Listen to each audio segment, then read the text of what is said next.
오후 예배 후에 바로 출발하는데 참여해 주시기를 바랍니다.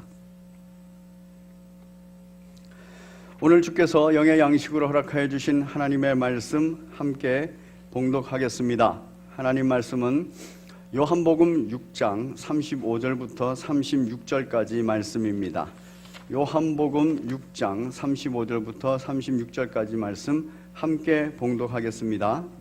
시작. 예수께서 이르시되 나는 생명의 떡이니 내게 오는 자는 결코 줄이지 아니할 터이요 나를 믿는 자는 영원히 목마르지 아니하리라. 그러나 내가 너희에게 이르기를 너희는 나를 보고도 믿지 아니하는도다 하였느니라. 아멘. 제목 같이 읽겠습니다. 시작. 그리스도인은 세상의 염려로 원망, 불평할 필요 없는 사람입니다. 그리스도인은 세상의 여러 가지 상황과 환경 또 사람으로 인하여서 원망하거나 불평할 필요 없는 사람입니다. 우리의 상황과 환경, 광야 같은 인생길입니다. 그 상황과 환경에 불평할 필요 없고 또 그곳에서 만나는 사람들 원망할 필요가 없는 이유는 우리 주 예수 그리스도께서 우리에게 말씀하시고 약속하시기를 불평, 불만이 생길 상황과 환경이 있거나 또는 원망할 거리가 생기는 사람이 생기거나 이럴 때 하나님 말씀, 생명의 떡인 하나님의 입에서 나오는 모든 말씀, 예수 그리스도의 삶, 그 하나님 말씀을 딱 세우고 그 앞에 자신을 비추어 보라. 겸손히 행하고 자신을 낮추면 불평, 불만의 상황과 환경이 감사로 변한다. 원망의 사람의 대상이 또한 감사로 변한다. 그 약속을 하고 계시는 겁니다. 하나님 말씀 앞에서 겸손히 자신을 낮추고 하나님 말씀 앞에서 항상 감사하시는 복된 여러분 되시기를 바랍니다. 또한 약속하십니다. 믿으라. 무엇을 믿으라 하냐면 우리의 삶 속에서 너무나도 애절하고 너무나도 도움이 필요할 때 도움의 손길이 없는 것 같아서 목이 탈 때가 있습니다. 애간장이 녹아내릴 때 있습니다. 그런 상황과 환경, 그곳에서 불평불만하지 않고 또 그런 사람 없다고 해서 원망하지 않고 그러기 위해서는 바로 믿으라. 무엇을 믿는가? 하나님께서 영원히 우리와 함께 하신다는 사실을 믿으라. 믿기만 하면 목마르지 않게 된다라고 약속하십니다. 믿음입니다. 믿음. 오늘 본문 36절에서는 또 이렇게 말합니다. 그런데 문제가 있다는 거예요. 우리가 주 예수 그리스도를 믿는다 하고 우리가 하나님을 믿는다 하는데 왜 여전히 우리는 줄이고 왜 여전히 우리는 목마른가 하는 겁니다. 왜 여전히 우리의 상황과 환경은 불평불만이 많이 있고 왜 우리는 사람들과의 관계 속에서 원망이 있느냐 하는 겁니다. 바로 본문에서 이럽니다. 그러나 내가 너희에게 이르기를 너희는 나를 보고도 알고도 경험하고도 믿지 아니하는도다 하였느니라. 우리의 믿음이 필요하다는 겁니다. 우리의 믿음 성장이 필요하다는 것입니다. 우리가 믿음이 성장해야 믿으면 영원히 목마르지 않는다는 것을 경험하게 되고 우리가 믿음이 성장해야 생명의 떡이신 하나님의 말씀, 하나님의 그 말씀을 먹고 줄이지 않는다는 것입니다. 믿음 성장입니다. 오늘 저는 여러분들과 함께 믿음 성장은 어떻게 이루어낼 것인가 하는 부분들을 함께 나누고자 합니다. 여러분, 믿음 성장은 믿음의 결단과 믿음의 순종이 경험되어져야 됩니다. 그것이 크고 작고 간에 어떤 상황과 환경이 딱 있거나 어떤 사람을 딱 만나거나 할 때 그때 하나님 말씀 앞에서 순종하는 그 훈련이 필요합니다. 그 연습이 필요합니다. 이것이 바로 주님과 함께 동행하는 훈련입니다. 주님과 함께 동행하는 연습입니다. 그 연습을 한 번 하고 두 번 하고 세 번 하고 계속 반복적으로 할 때 그때 우리는 믿음이 성장해 갑니다. 왜냐하면 그 순종의 훈련, 그 순종의 연습을 해버리면 바로 그에 따른 영적인 경험들을 하기 때문에 그렇습니다. 하나님이 나와 함께 하신다는 경험을 하기 때문에 그렇습니다.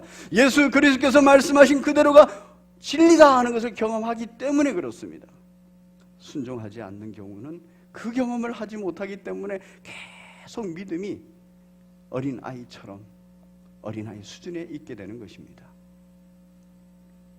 그러면 순종하려면 어떻게 해야 될까요?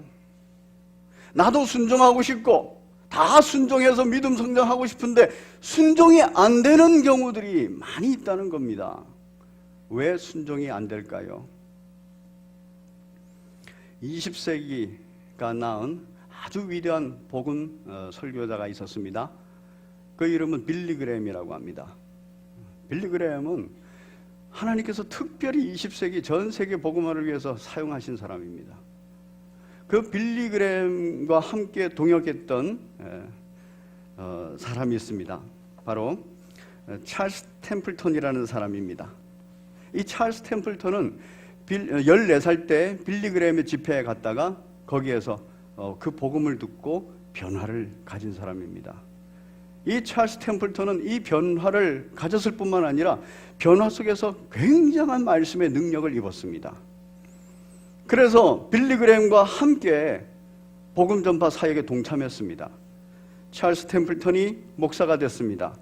그리고 빌리 그레햄이 집회에 항상 같이 가면서 빌리 그레햄이 설교 한번 하고 또 찰스 템플턴이 설교 한번 하고 그리고 빌리 그레햄이 또 하고 이렇게 집회를 번갈아 가면서 설교를 했습니다.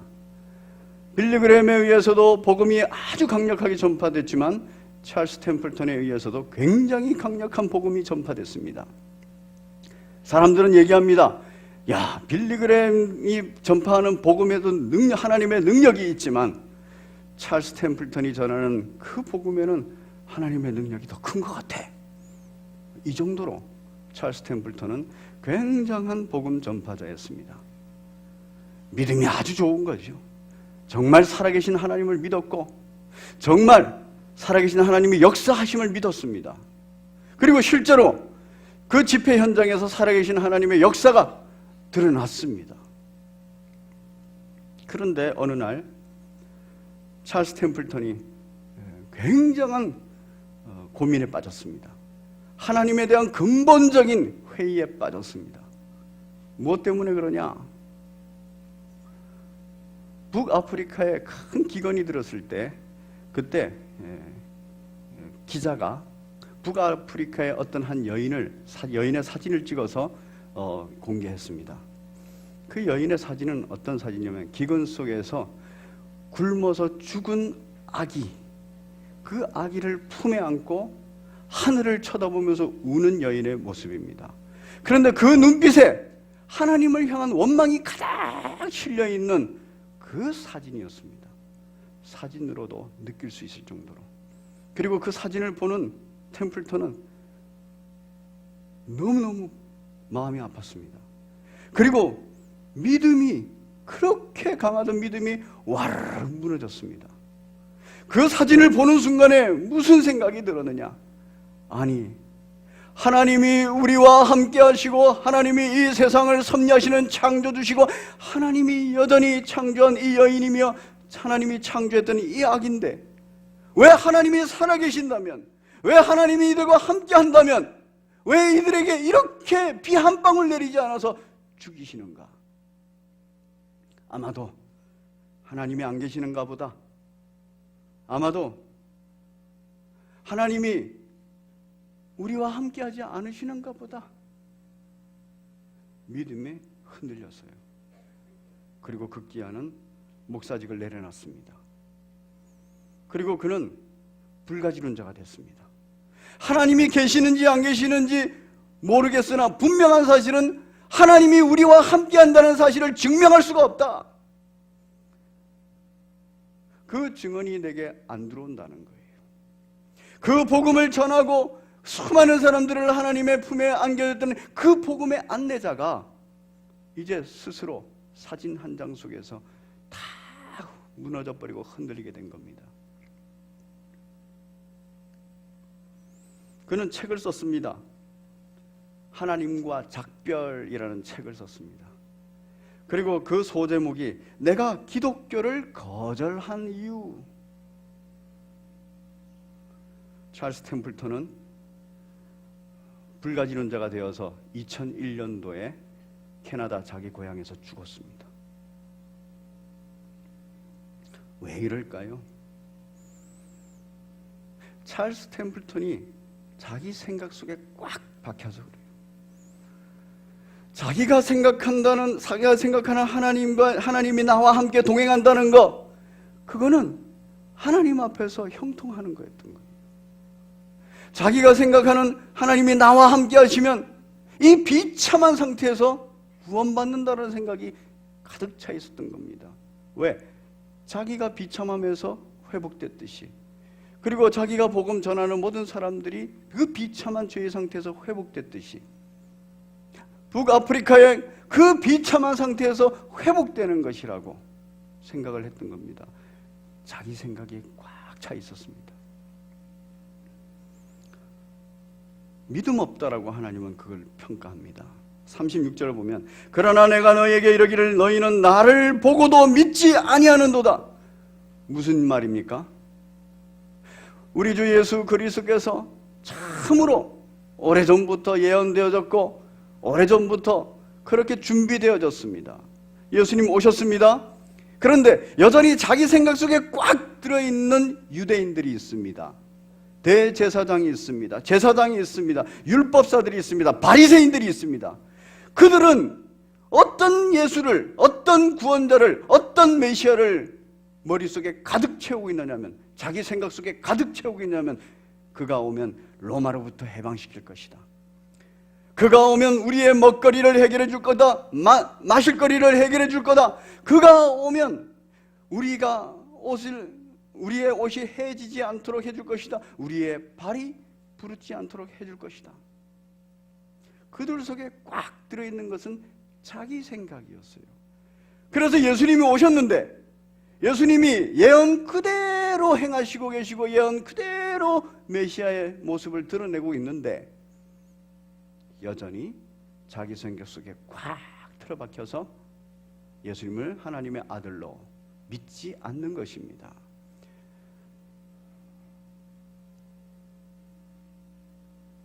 왜 순종 못합니까?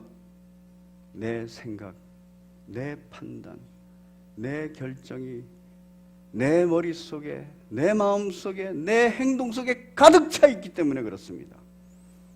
그래서 순종을 못해요. 그래서 순종의 삶을 못 살기 때문에 하나님이 나와 함께 하시는 그 영적인 삶을 경험하지 못합니다.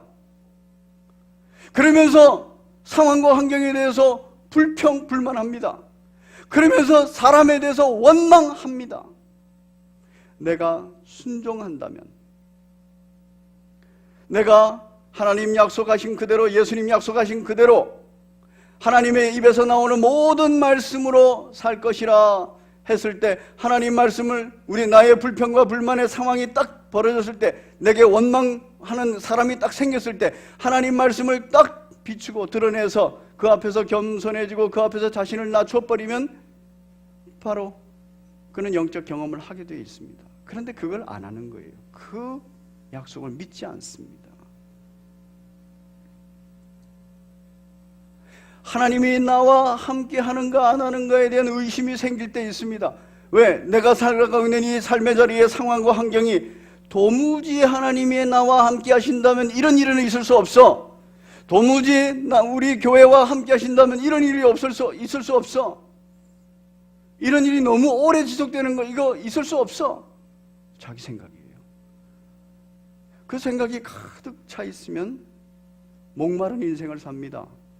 믿음이 없는 것입니다. 순종 연습을 해야 됩니다. 함께 동행하는 연습을 해야 됩니다.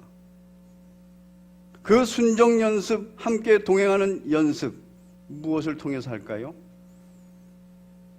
작은 데서부터 큰 것을 통해서도 그 순종의 길을 걷는 겁니다.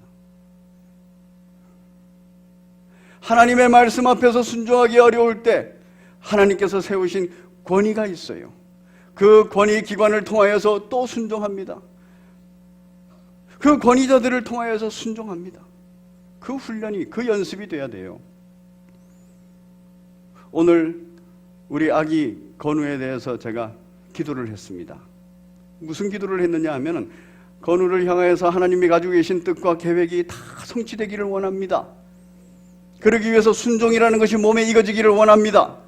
그런데 그 순종을 누구로부터 먼저 배웁니까? 부모로부터. 믿는 부모에게 순종하라, 믿는 부모를 공경하라.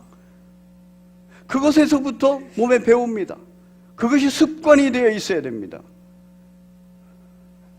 그래서 보이지 않는 하나님의 그 음성에 순종할 수 있게 되는 겁니다. 그 훈련이 일어나야 됩니다. 믿음의 조상이 있습니다. 아브라함, 이삭, 야곱이라고 말합니다. 아브라함이 모리아산에 이삭을 바치는 그 순간, 바로 믿음의 정점에 도장을 찍었던 그 순간, 그 순간까지 얼마나 많은 믿음의 순종의 경험들을 했습니까? 훈련들을 했습니까? 수치를 당할 때도 있었고, 수치 중에 구원받을 때도 있었고, 그리고 아픔을, 고통을 느낄 때도 있었고, 위로를 받을 때도 있었습니다. 자기 생각을 꺾은 거예요. 모리아산에 이삭을 바치라 할 때 자기 생각에는 이럴 수 있어요. 아니, 그럴 수 있습니까? 하나님께서 약속하셔가지고 겨우 줬고, 이 이삭을 지키기 위해서 내가 이스마엘도 쫓아냈습니다. 하갈도 쫓아냈습니다. 그런데 이제 와가지고 이 이삭을 바치라니요, 죽이라니요. 자기 생각 속에 깊이 빠져 있었으면 그는 모리아산의 번제단 위에 이삭을 놓지를 못합니다. 자기 생각을 꺾어가야 돼요. 이삭의 당시에 큰 기근이 들었습니다. 가나안 땅의 기근은 굉장히 무섭습니다. 하나님께서 비를 내리지 아니하시면 싹 말라서 농사가 하나도 안 됩니다. 금은 보화가 가득 차 있어도 먹을 쌀이 없습니다. 먹을 밀이 없습니다. 그래서 다 굶어 죽습니다. 이삭은 아주 자연스럽게 생각했습니다. 아, 쌀을 구하러 가야겠구나, 빵을 구하러 가야겠구나, 밀을 구하러 가야겠구나. 애굽으로 내려갑니다. 그곳에 머물 수가 없어요. 그곳에 머물면은 블레셋 사람들과 전쟁을 하면서 먹거리를 서로 나눠야 되는데, 블레셋 사람들이 먹거리를 이삭의 족속에게 뺏길 수가 없지요. 블레셋은 강성합니다. 이삭이 먹거리를 뺏어가려고 그러면 당연히 죽여버리죠. 그래서 애굽 땅으로 가는 거예요. 가지고 있는 재산을 가지고 먹거리를 찾으라. 하나님께서 말씀하십니다. 내가 너와 함께 할 테니 애굽 땅에 내려가지 마라. 이삭은 내려가야 사는 거예요. 내려가야 자기도 살고 자기 가족도 살고 자기가 데리고 있는 가솔들도 사는 겁니다. 그런데 하나님의 그 입에서 나오는 그 말씀 하나에 딱 다 내려놓습니다. 자기 생각을. 그리고 순종해 갑니다. 그 해에 추수한 것이 100배나 더 했다, 이렇게 말합니다. 그리고 이삭은 가나안 땅을 한 번도 떠나지 않고 가나안 땅에 정착했다가 가나안 땅에서 바로 하나님의 부르심을 받게 됩니다. 큰 약속, 복이죠. 이삭에게는 야곱이 있습니다. 하나님의 약속을 정말 잘 믿었던 야곱이에요.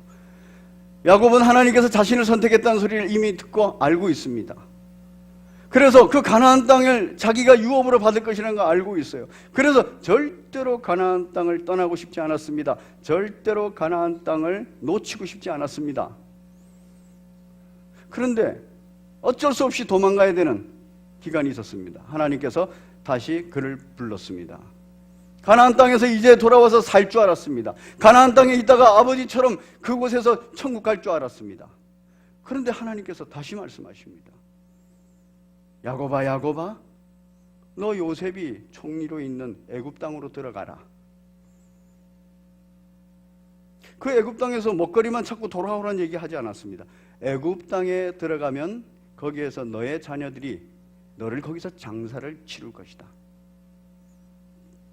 가나안 땅에서 출생해서 가나안 땅에서 살다가 가나안 땅을 유업으로 받고 가나안 땅에서 죽고 싶었던 야곱이에요. 그런데 하나님께서 그 말씀 하시는 거예요. 애굽에서 살다가 애굽에서 죽어라. 야곱이 자기 생각으로 가득 차 있었으면 그거 순종 못합니다. 그런데 거기까지 오기까지 수많은 영적 경험들을 했어요. 순종, 불순종을 통해 가지고 참 많이 다듬어졌습니다. 그리고 나서 아멘 하고 순종하고 야곱은 그의 자녀들과 그의 가솔들을 데리고 애굽 땅으로 들어갑니다. 그리고 정말 하나님의 약속대로 큰 민족을 이루어서 모세 때 나오게 되는 것입니다. 모세가 있었습니다. 마음에 큰 소원이 있었어요. 내가 내 인생 모두를 하나님의 뜻과 계획을 성취하는 데 다 이루었으니 제가 저 가나안 땅에 좀 들어가서 살다가 죽게 해주세요. 우리 하나님께서 뭐라 그랬습니까? 너 이 정도 하나님의 나라의 일에 동참된 것을 감사하고 만족해라. 내 은혜가 족하니 가나안 땅에 들어갈 생각하지 말고 가나안 땅에 데리고 들어갈 여호수아를 세우라. 자기 생각을 다 내려놓습니다. 그리고 아멘하고 갑니다. 하나님을 원망할 수 있어요. 하나님 앞에서 원망 불평할 수 있어요. 그런데 자기 생각을 그냥 내려놓으니까 감사가 있는 겁니다. 우리 예수님 생각이 하나님의 생각, 예수님의 생각과 하나님의 생각이 탁 부딪힐 때가 있었어요. 십자가에 달려 죽으시기 전날 겟세마네 동산에서 기도를 합니다. 예수님 생각에는 너무 힘들기 때문에, 너무 고통스럽기 때문에 이 잔이 그냥 지나가기를 원합니다 이랬어요. 그런데 예수님께서는 뭘 알고 있어요? 하나님의 입에서 나오는 말씀, 하나님의 약속, 하나님의 계획이 가장 선한 것이라는 걸 알고 있는 겁니다. 그래서 자기 생각을 내려놓습니다. 자기 소원을 내려놓습니다. 그리고 아버지의 뜻대로 하여 주시옵소서. 그것이 가장 좋습니다. 이게 믿음입니다. 이게 말씀에 순종하는 겁니다. 이 훈련들이 되어가야 됩니다. 제자들이 있습니다. 이 제자들이 예수님과 함께 동고동락하면서 하나님의 나라에 대해서 그리고 메시아에 관하여서 잘 알고 있었습니다. 그리고 실제로 예수님을 주는 그리스도시요 구원자시란 말이죠. 살아계신 하나님의 아들이십니다. 독생자라는 겁니다. 고백하고 지내는 사람들이었습니다. 그런데 그들 마음속에 참으로 혼란스러운 게 있어요. 메시아는 어떤 분이실까? 메시아는 와서 로마로부터 이스라엘을 해방시켜 줄까? 메시아가 오면 내가 좌의정, 영의정 될까? 메시아가 와서 나라를 만들어내면 그때 이 땅에, 이 이스라엘 땅, 이 가나안 땅에 다윗 왕국이 다시 건설될까? 머리가 복잡합니다. 생각이 많습니다. 자기 생각으로 꽉 차 있습니다. 그런데 예수님이 내일이면 잡혀 죽는다는 거예요. 자기 생각이 꽉 차 있는데 하나님의 뜻과 계획이 들어오지를 않습니다. 예수님의 그 말씀이 들어오질 않습니다. 그래서 다 도망가 버립니다. 예수님이 부르실 때 참 부끄러운 모습으로 다시 돌아옵니다. 베드로는 닭이 울기만 하면 얼마나 놀래가지고 뻘떡뻘떡 일어났습니까? 베드로의 믿음의 후배들은 그 베드로의 그 부인 사건을 기념하기 위해서 종탑 꼭대기에다가 항상 닭을 갖다가 만들어 놓는 겁니다. 그 유럽의 많은 예배당에 가면은 그 유럽의 많은 예배당에는 닭이 거기에 조각이 돼 있든지 아니면 새로 만들어졌든지 이렇게 만들어져 있어요.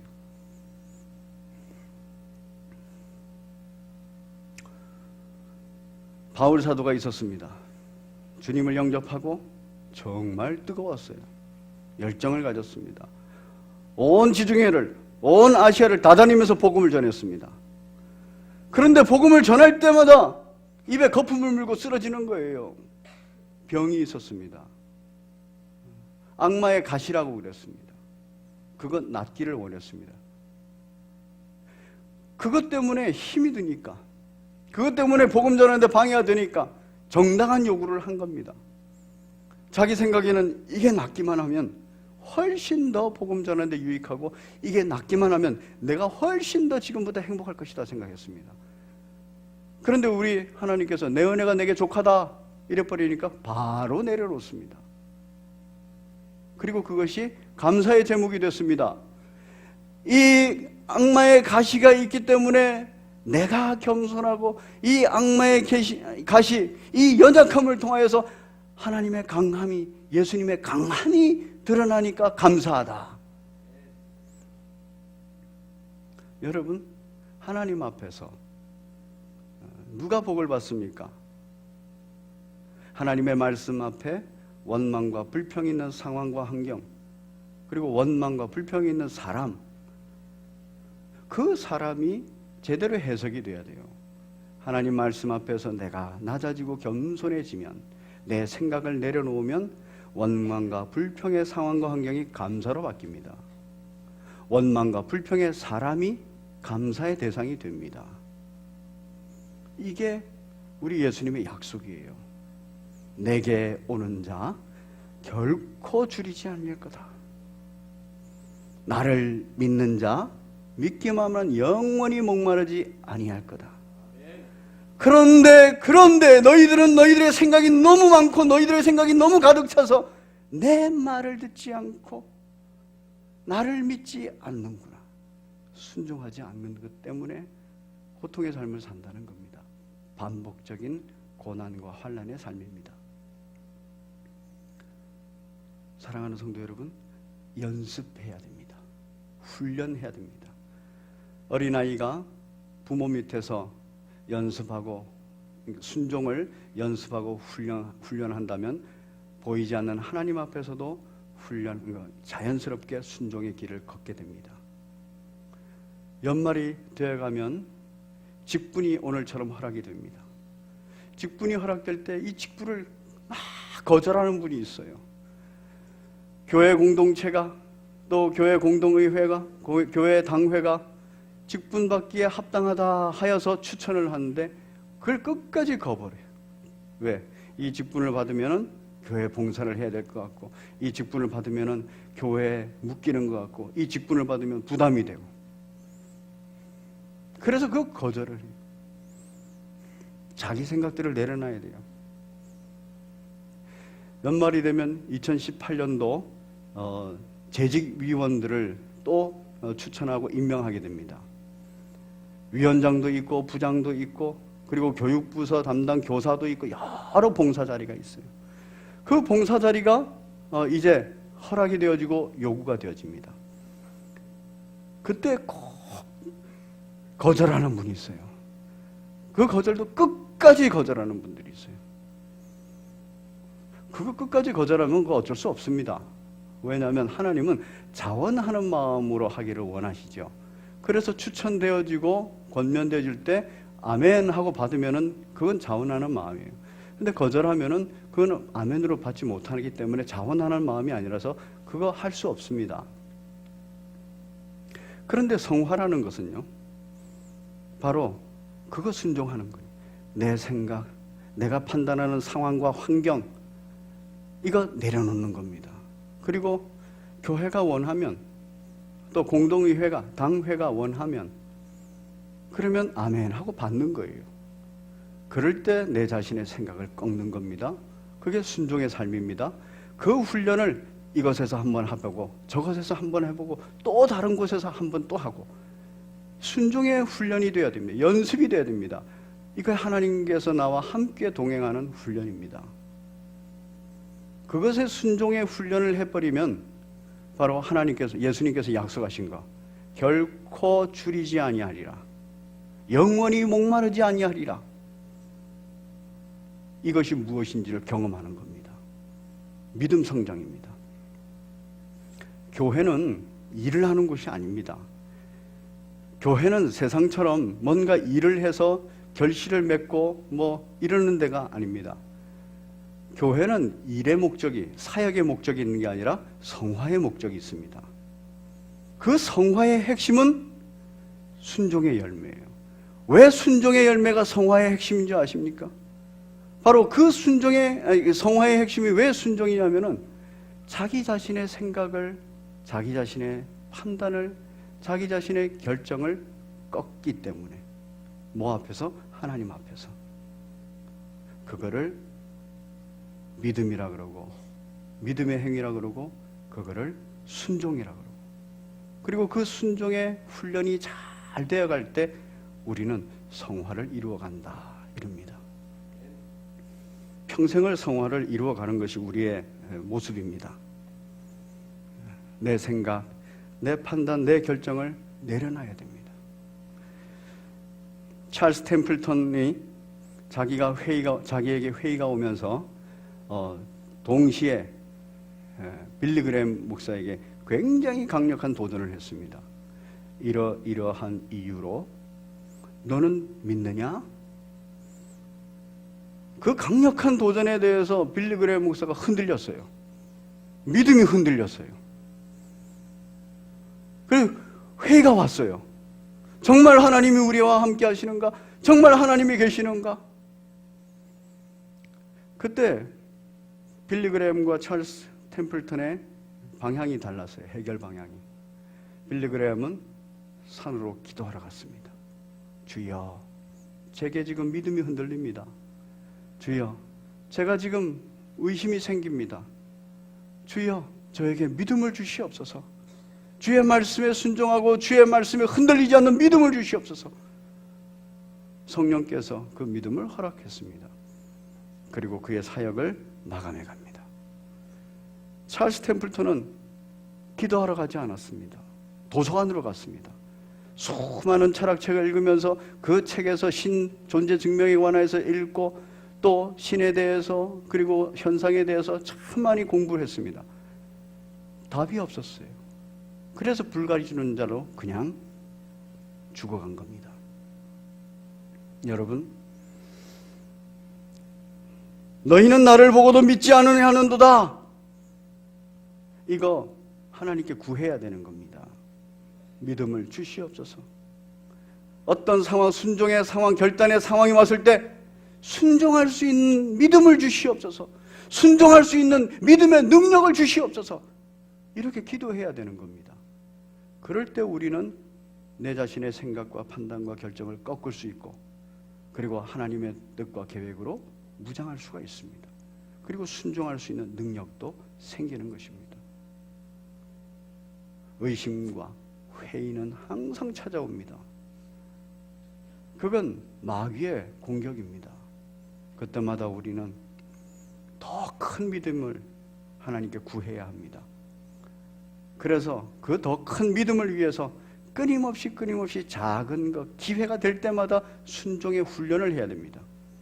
그 순종의 훈련을 할 때 그때 믿음 성장이 일어납니다. 2017년도 돌아보시고 내가 얼마나 순종하면서 믿음 성장을 이루었는지, 2018년도 바라보면서 내가 어떤 부분을 더 순종해야 그 부분의 믿음 성장을 이룰지 주님 앞에서 잘 물어보시는 12월 되시기를 바랍니다. 우리 함께 찬송가 357장